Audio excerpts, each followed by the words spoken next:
What if I told you that in the smoldering ashes of the Great Chicago Fire of 1871, a secret army of nighttime workers resurfaced underground, laying miles of gas pipelines in complete secrecy? Records show that, while thousands toiled under government orders to rebuild roads and bridges by day, an equally vast workforce slid silently beneath city streets when the lamps went out. Strange, isn't it, that not one of these midnight builders left a name, a signature, or even a scrap of paperwork? Records estimate these phantom crews carved nearly 10 miles of subterranean tunnels in mere months, forging gas lines that still pulse with the city's breath today. Yet curiously, not a single name survives. What dark agreements forced them to erase their identities from every ledger? And crucially, where did they disappear to once their underground labyrinth was complete? Stick around, because tonight we peel back scorched blueprints and never-before-seen diary entries to expose the ghostly road repairers who vanished without a trace. We'll sift through tattered journal pages, smeared with barely legible ink, and decode cryptic ledger scraps that hide beneath the cobblestones. Prepare to have your world turned upside down as we chase footprints in coal dust and unveil the untold saga of Chicago's most mysterious labor force. Let's dive into the darkness and meet the men who built an empire's hidden veins. Now, to set the stage for this subterranean mystery, let's rewind to the bitter winter weeks following the Great Chicago Fire of October 1871. Imagine stepping through streets littered with twisted rails and piles of blackened bricks, where the air still tastes of ash and despair. By January of 1872, headlines in the Chicago Daily Tribune boasted, "City rises from ashes, 50,000 volunteers answer call." While under that triumphant banner, ordinary citizens, Irish laborers fresh off steamships, freedmen seeking opportunity, and even recent arrivals from Germany and Scandinavia, lined up with pickaxes and wheelbarrows to rebuild municipal roads, bridges, and sidewalks before the next lake-effect snowstorm hit. Daylight hours belonged to the official crews overseen by stern-faced engineers like Captain O'Malley, whose ledger meticulously noted every cobblestone reset and every barrel of lime used to seal the foundations. Yet as dusk fell, another workforce emerged from the flickering glow of oil lamps. Ragtag bands of nighttime repairers clothed in soot-streaked wool coats, their faces hidden beneath scarves against the cold. Some swore they heard the distant clang of hammers echoing through the skeletons of burnt-out buildings. Others whispered that the men moved like phantoms, hauling lengths of cast-iron pipe through alleys deserted by day. Local tavern gossip spoke of a mysterious contractor known only as Mr. Black, who paid wages in unmarked coins and demanded absolute silence under penalty of losing both job and identity. Old photographs from private collections reveal muddy footprints leading into half-collapsed sewers, and crude sketches in diaries show outlines of gas valves scrawled on cellar walls. But none of these pieces made it into official reports. The economic pressure to light up a city that burned brighter than ever before drove the council to a desperate decision: authorize a covert operation to extend underground gas mains in record time, sparing no expense, but at the cost of erasing every trace of the workers themselves. It was a logistical marvel and a moral quandary. By day, Chicago's rebuilding was hailed as the triumph of American grit, and by night, its hidden arteries were forged in silence. Now, with the blueprints lost or deliberately destroyed, we must rely on the faded recollections of diary keepers and the half-burnt fragments of council minutes to piece together who these men were, what they endured, and why their names were scrubbed from history. And that, dear viewer, brings us to the heart of our investigation. Let's peel back the soot-streaked blueprints and plunge into the enigma piece by piece. Over the next 5 minutes, we'll walk the dimly lit corridors of Chicago's hidden underworld and examine the clues that turn this repair operation into a phantom legend. Ready your oil lamps. Though, as you'll soon discover, they weren't always enough to light the way. First clue: the vanished night watchman. One bitterly cold February evening, a veteran laborer named Samuel McBride descended into the half-built tunnel with his trusty oil lamp. According to his diary, he squeezed through a grated manhole trapdoor and onto a muddy plank, guided by the distant drip of water echoing off brick arches. Then, nothing but silence. When his co-workers returned hours later to fetch him, his lamp lay shattered beside a fresh, foot-wide gouge in the clay floor. No scrap of clothing, no footprints beyond that point, and no mention of Samuel in any municipal payroll. His last journal entry, smudged by rain and ink blots, simply reads, "They came in the dark." What dark forces could snatch a man in mid-stride, leaving only a broken lamp as testament to his existence? You'd think that miners in the 19th century would at least have flashlights, but they could only rely on oil lamps to explore the dark mines. Clue 2. Cryptic symbols scrawled on support timbers. A week after McBride vanished, an excavation team discovered strange notches carved into wooden braces lining the tunnel's curvature. Some marks resembled tally counts, while others looked like stylized glyphs, triangles intersecting circles, lines tapering into arrows. For days, experts and scribes pored over those symbols, debating whether they were engineering codes, gang signatures, or something more arcane. One engineer joked that it looked like doodles from a bored surveyor who really needed better coffee. Yet local oral historians later claimed those shapes matched patterns found on pre-fire Olmsted-era maps, suggesting the night repairers inadvertently or deliberately reused forgotten indigenous landmarkers. Were they mapping out hidden pitfalls or marking boundaries no modern blueprint ever acknowledged? Moving forward to clue 3, the phantom rails. Beneath the charred streets, witnesses reported hearing the metallic clatter of minecarts rolling over hidden tracks. Tracks that don't exist on any city plan. Mrs. Delaney, a midwife who lived above Jackson Street, swore she'd heard the ghostly whoosh of empty wagons hauling stone dust, even though inspectors insisted no rails had been laid there. Farmhands claimed they saw wheel imprints in the mud leading nowhere, as if carts appeared, ran their course, and vanished into thin air. Imagine standing in your kitchen at 2 a.m., the silence broken by the unmistakable thunk of empty cars rushing past your window, only to find no tracks and no workers in sight. Fast forward to 6 months, and a railroad inspector's notes mention pressure-welded rails, a technique decades ahead of its time, yet no inventory records for that iron exist. Who ordered those experimental rails and why hide them?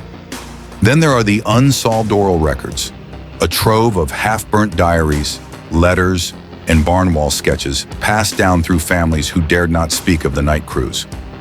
One diary fragment, found inside an old oak chest, describes a man who whispered, "We build for shadows, not for men," before tossing his quill into a kerosene lamp. Another letter, sealed and stamped by a mysterious gasworks department, warns workers to forget all names and faces when this firestorm is over. These chilling missives raise the core question. Did the city's leaders deliberately cloak these laborers in anonymity to protect some higher secret? And if so, what could justify such extreme secrecy in rebuilding a municipal gas network? Let's rewind to that fateful night when an anonymous diarist wrote of voices echoing like laughter in stone corridors, as if the very bricks mocked their toil. Fast forward 1 year to when an elderly widow quietly burned her late husband's tunnel maps, insisting those lines belong to no living man. Each fragmentary clue deepens the mystery. Burned out lamps, coded carvings, phantom carts, and forbidden letters. We stand before a jigsaw with missing pieces, yet the silhouette of something astonishing emerges. A clandestine operation that extended far beyond mere road repair. A covert labyrinth beneath the city, alive long after the last day laborer clocked out. What do all these clues point to? Does someone want to keep Chicago's hidden veins sealed forever? Or did a shadowy faction use the fire's chaos to carve out a secret network for reasons we've yet to imagine? As we prepare to dive into the archives and scrutinize expert opinions, remember this. In the world of the mysterious road repairers, every scrap of evidence carries its own whisper, and the truth may lie not in records, but in the spaces between them. Now that we've laid out the eerie fragments of this underground puzzle, it's time to don our detective caps and dig deeper into what these clues might truly reveal. We'll sift through dusty archives, consult modern experts, and even entertain a few wild theories, because sometimes the strangest explanations hide the kernel of truth. First, let's cross-examine the official archives. In the Chicago Municipal Records Office, I uncovered a stack of budget ledgers stamped classified. Among routine line items for brick, mortar, and labor, a few entries stand out. Payments to night ops contractors and phantom invoices for pressure-welded rails that contradict every engineering textbook of the era. An innocuous line reading, "Seal all contractor names," literally follows the notation for 100 pounds of cast iron fittings. How often does a city tell its own finance department to scrub workers' identities? One clerk's handwritten footnote even questions whether those rail segments were meant for gas mains or something else entirely. When we compare these entries to the paltry mentions in council meeting minutes, mere whispers of after-hours work to accelerate restoration, a stark contradiction emerges. The official record pretends anonymity was accidental. The ledgers reveal it was deliberate, almost methodical. Next, we turn to expert interviews. Dr. Eleanor Grant, a mining historian at the University of Illinois, explains that the strange symbols carved on the support timbers could very well be early prototypes of surveyors' glyphs used to map subterranean hazards. Yet she admits the timing is odd. Those marks predate standard mining shorthand by decades. It's like finding a smartphone circuit board inside a Model T Ford. She laughs, though her eyes betray her fascination. Meanwhile, geoarchaeologist Mark Ibanez ran ground-penetrating radar scans beneath Jackson Street and detected anomalies consistent with voids far larger than would be needed for a simple pipeline, possibly storage chambers or hidden passageways. When I jokingly asked if ghosts could account for those voids, he deadpanned, "Ghosts don't show up on radar, but unexplained tunnels do." His data aligns with Mrs. Delaney's phantom rails, ghostly to the ear, invisible to the eye, yet very real to the scanner. Then there are the folk rumors.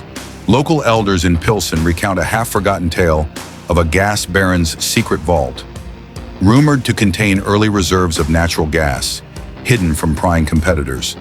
According to storyteller Rosa Cortez, her great-grandfather swore he saw night crews hauling small steel canisters marked with arcane symbols, then dumping them into a bricked-up cistern beneath Michigan Avenue.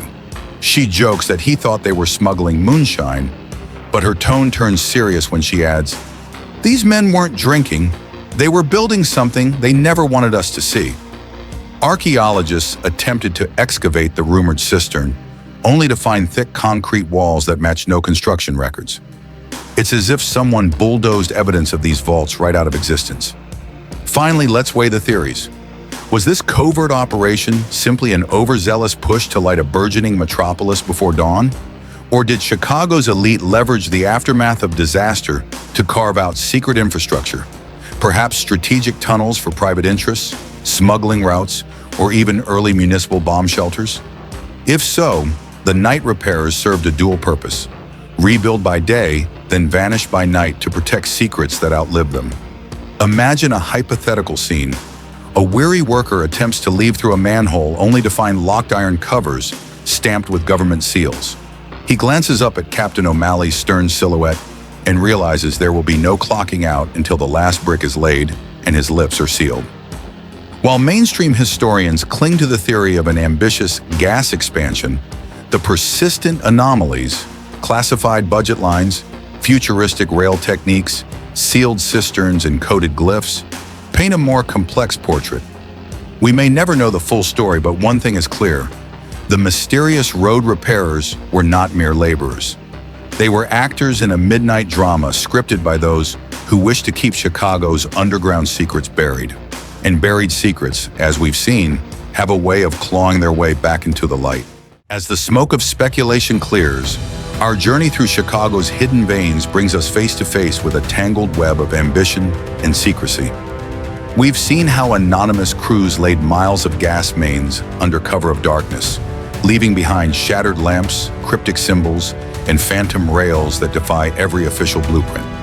Modern scans reveal vast subterranean voids, archival ledgers expose payments for classified contractors, and local lore hints at vaults bricked behind concrete walls. The most convincing explanation? A bold, clandestine expansion of the city's gas network, one that doubled as a covert infrastructure project for interests far beyond streetlights and steam engines. At its heart were the mysterious road repairers, Men whose labor fueled Chicago's rebirth, yet whose names were erased to protect a secret too potent for public eyes.